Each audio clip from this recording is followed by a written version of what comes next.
caawa ra'iisul wasaaraha dalka Soomaaliya mudane Xasan Cali Khayre wuxuu kormeer ku tagay oo keligii ah oo aan wehelin hay'adaha amniga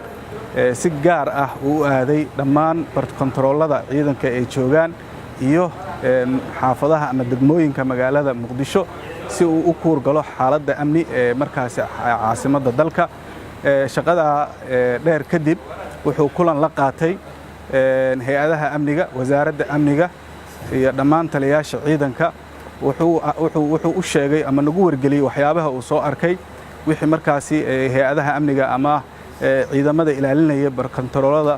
shaqada ay wanaagsanay ay qabteen iyo wixii markaasi iyaga ka dhinaa wuxuuna markaasi uu nagu wacyigeliyay ama uu nafaray in aan wixii markaasi caqabada ahaa oo ciidanka markaa ilaalada haystay in markaasi wax laga qabto oo markaasi mar walba amniga maadaama ay soo dhowdahay ciidii barakeysneed loo diyaar garoobo shaqadana markaa intaasi in ka badan la qabto kulankaasi wuxuu ku soo dhamaaday si wanaagsan awaamirtii markaasi uu ra'iisul wasaaraha mudane Xasan Cali Khayrena uu nafaray sida ayaan ku qaadnay waxaan rajaynaynaa markaa oo in aan